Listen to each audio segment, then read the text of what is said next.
Hey, hope you're doing okay today. Better than okay. This is Flip ASMR, where we flip through architecture, design, art, craft, and how-to books together. I spent a couple decades working in design and architecture, and I have quite a large collection of books. So I'd like to go through my bookshelf with you and flip through. Maybe you want to fall asleep, or like me, you're spending Saturday inside. It's smoky outside here from forest fires, and it can make me a little bit anxious when the world feels like it's falling apart. So I'm going to light some incense and get something to drink before we get started. I have this Japanese incense by Baedo, which I think I only have one piece left. And it's made from Vietnamese aloes wood and sandalwood. My sister says it smells like grandmother's house. I think she meant that in a good way.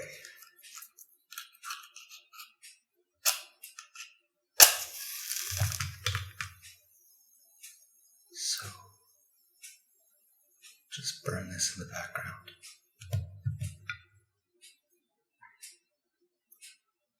And I have some rhubarb shrub that I made. A shrub is like a drinking vinegar, so I made a rhubarb chung, which is a kind of sugar syrup made by putting fruit and sugar together, and then I added vinegar. What I wanted to drink was this tea, which is green tea, yerba mate, and grapefruit flavor. But since COVID, I've been pretty sensitive to caffeine. And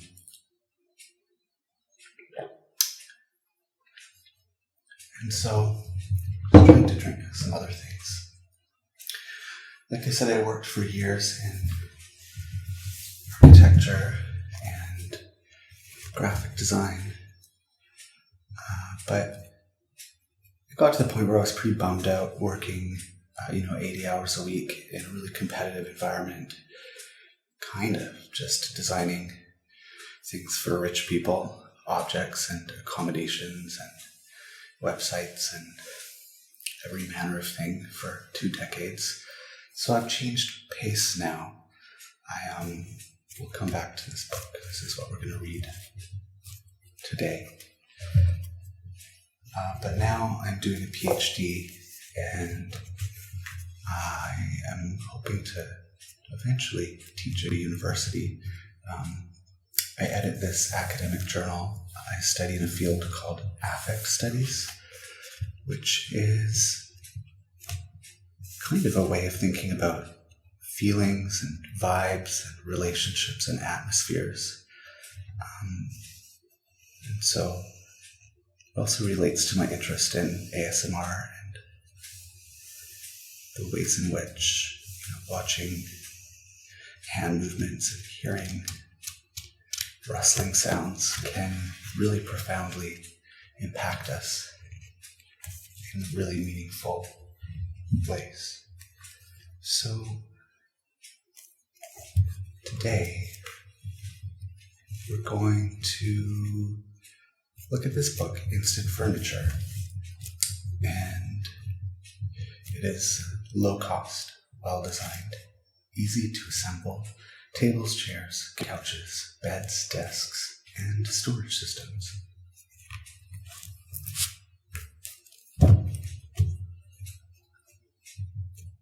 I really like this technical isometric drawing style, which is, I guess, a holdover from my days working in architecture. But let's flip through. If you're tired, you can fall asleep or just relax. Go pretty slow. Skip some pages here and there. Instant Furniture. It's by Peter S. Stamberg with designs by, and it lists a number of designers here. I really like this stencil font. It was popularized in the late 1930s, but it definitely gives me more of a 70s vibe. Think about sort of pulp novels and sci-fi novels from the 70s. We have this stencil vibe. It even kind of reminds me of this low-tech, high-tech, LCD digital font from the 60s and very early 70s. And I should say, my shoulder's a bit sore. I slept kind of strangely on it, so I'm wearing this traditional Chinese medicine patch. And so, along with the smell of the incense, I'm also smelling this, which is a really strong camphor smell, which a lot of people dislike, but I find it comforting. So,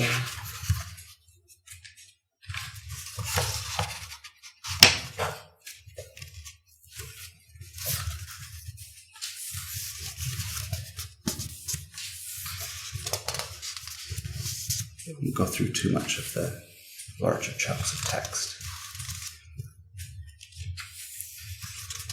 Design 1. It's a nice bookshelf. Looks like it's reinforced.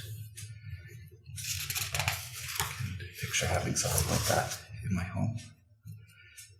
The step-by-step looks maybe a little reminiscent of IKEA instructions, but maybe more technical. Design 2.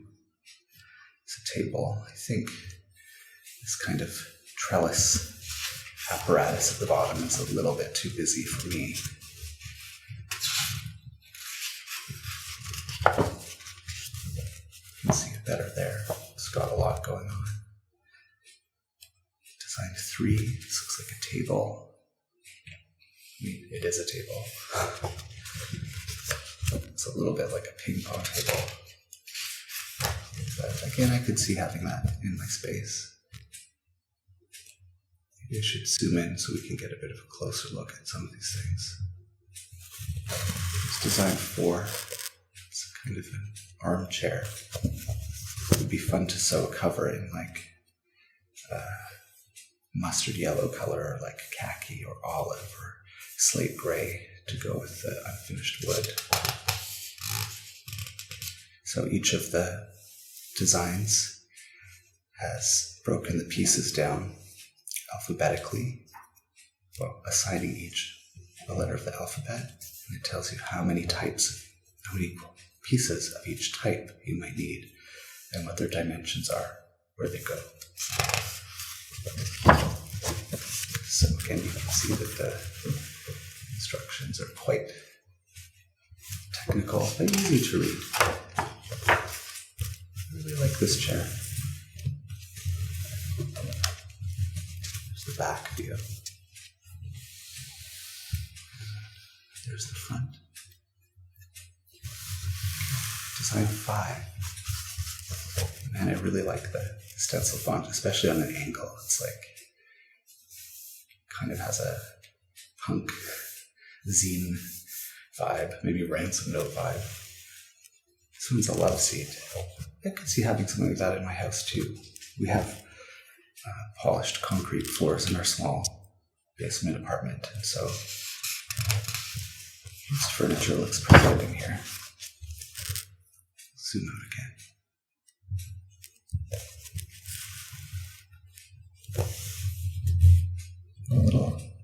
stains on my one here.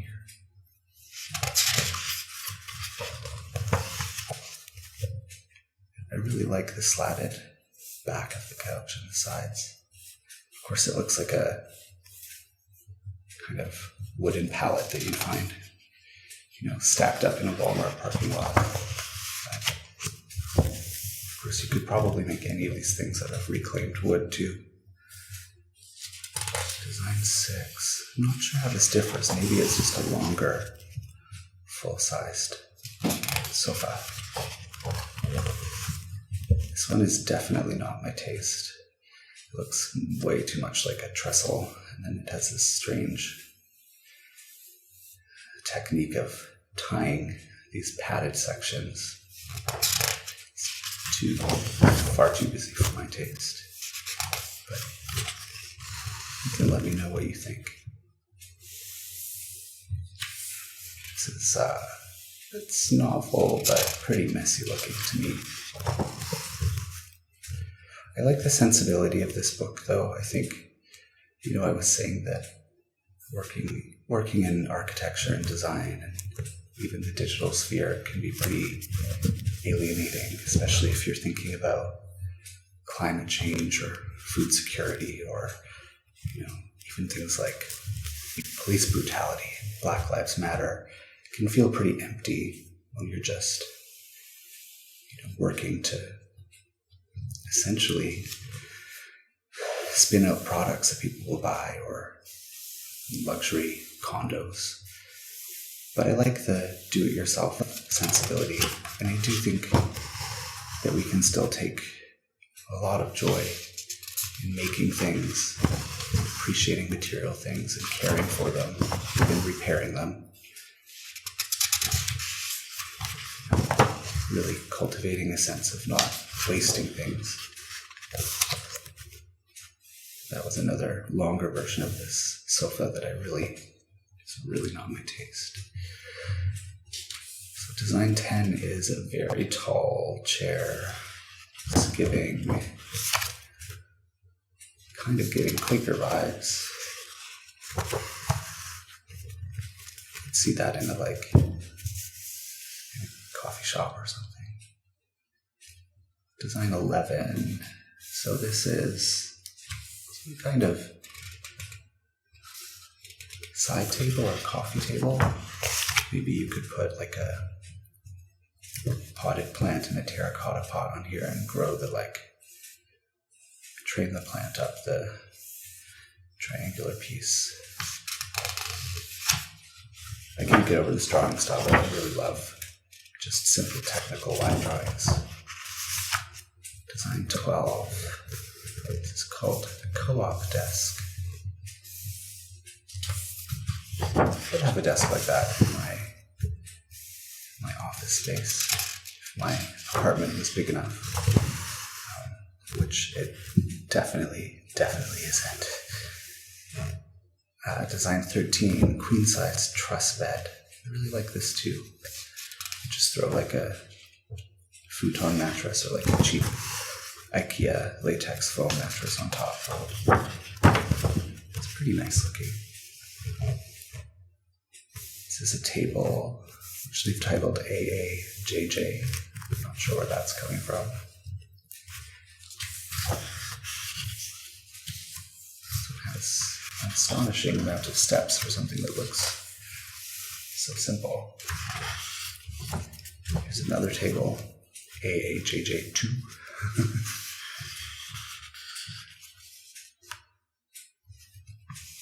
It does look nice though.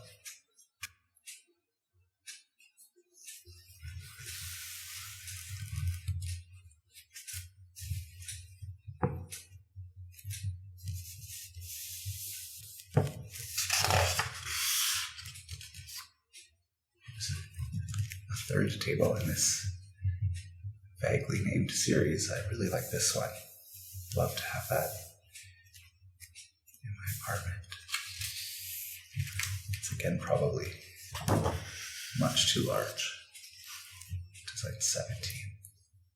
So this is kind of a simple coffee table.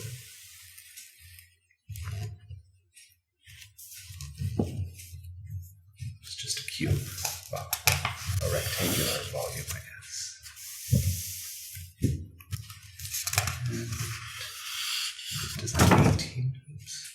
18. This incense smells so incredible. It's spicy, like almost cardamom. Smells a little bit like frankincense, which is probably that aloes wood. Maybe it has a bit of resin in it. It's really, really soothing. I can't wait for it to rain here so I can hang out and look through my books and burn some incense, chill out. I love this bed. It definitely has like Memphis design vibes with this sort of pyramid, stepped pyramid piece. Wouldn't do it in my house, but I like it. Here's a larger version. Must be a king size. Now this is like far too much. Not down for this Lord of the Rings vibe chair. Well, not really, but it does have a bit of a like Iron Throne. I guess it's Game of Thrones vibe. It's like the DIY version. This chair, however, design 21, which they're calling the JSJ chair. This guy really likes, this designer is the author of the book himself. He really likes vague names. So yeah, I like this chair. It's minimal. This is a table. I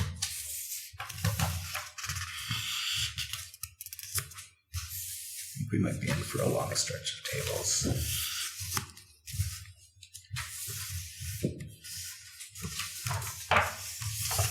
Some of these books from my design and architecture shelf might be a little repetitive in the sense that a lot of the architectural and design ones are kind of variations or iterations on the same general theme. But maybe it's comforting to look at, to kind of get into the flow of the same thing over and over.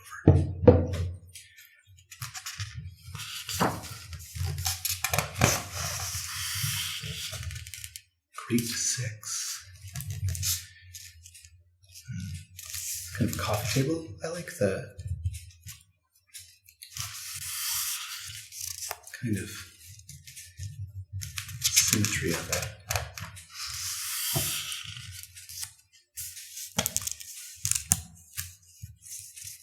There's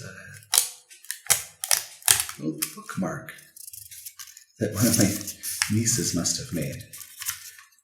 I'm guessing. It's got some scribbles on it. I like this large kind of reclining chair. Again, I think it would be fun to find maybe even some used fabric from the thrift store. Something with a wild pattern that maybe was a little bed sheet or curtain, maybe with a kind of neon, chaotic 80s pattern. Sew cover for a cushion.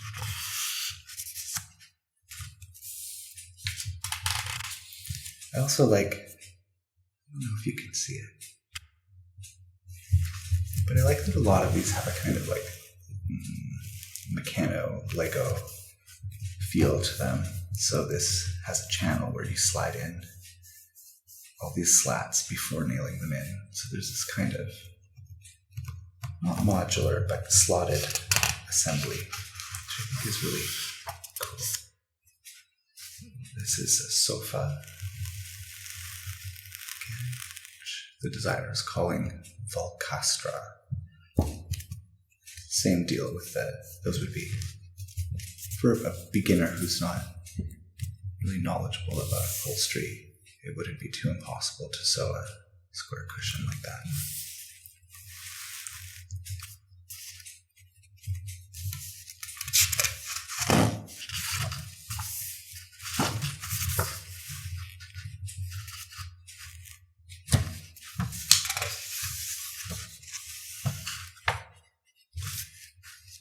called the Rio Marin Table by Carlos Scarpa. I like it. It's again maybe a bit too much of a flourish for my taste. But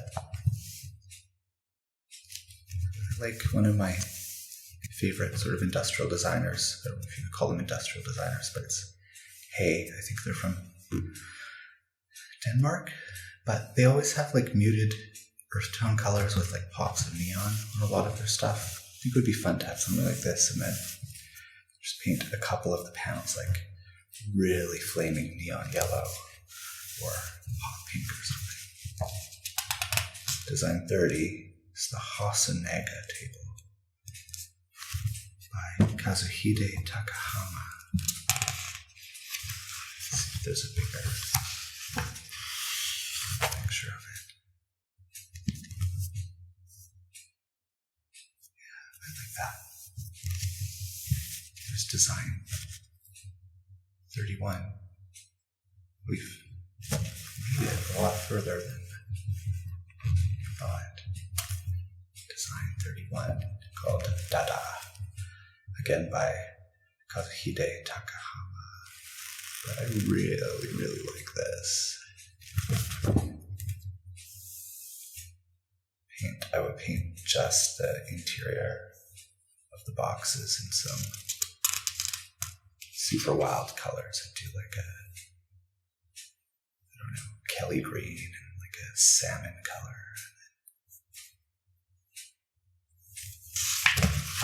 Fun to play with all the colors. This construction looks pretty simple. I think I have pretty limited carpentry knowledge, but I can use a table saw and glue and clamp things. So I think I could whip something this simple out. Let's see. Oh yeah, I love this. Like all the different configurations that are possible.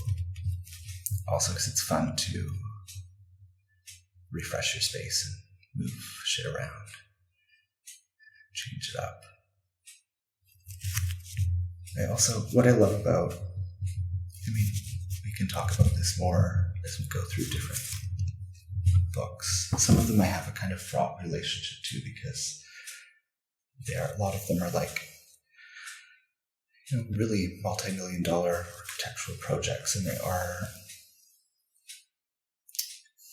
they're meant for wealthy people. There's a politics of use to them, right? They're not for everyone. Maybe in some of the Scandinavian countries, and especially in Japan, this kind of starchitecture is used for things in the public realm, but not as much in North America. So it can, again, start to feel a bit hollow, but what I love about this kind of thing is you could salvage the wood. It could be done pretty cheaply. Of course, you'd have to have the luxury of time. I know that lots of people are busy working just to get groceries and pay the rent. At the same time,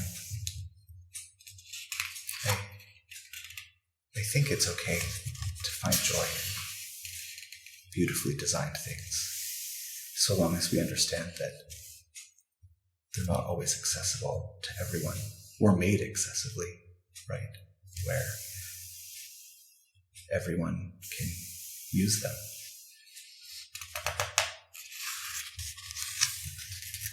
This is the Salts Table by Ira Salts. I like it's kind of an extruded, pixelated, stacked shape. Looks like it would be a bit of a bitch to build.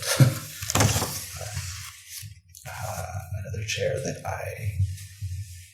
well, you know what? This one's a bit wider than the throny one. So this one gives more Memphis vibes. Eventually we'll look through my Memphis Milano, Memphis design books and you'll see what I mean. There's a lot of this kind of stepped pyramid motif.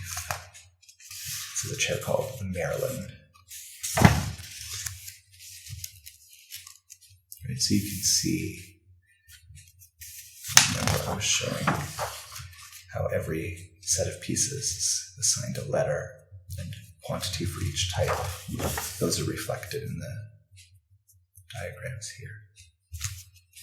It would be actually quite easy to follow these instructions, and even to hack them or adapt them or kind of make it your own. This is Design 34, the NLS desk. This one has drawers. I like it.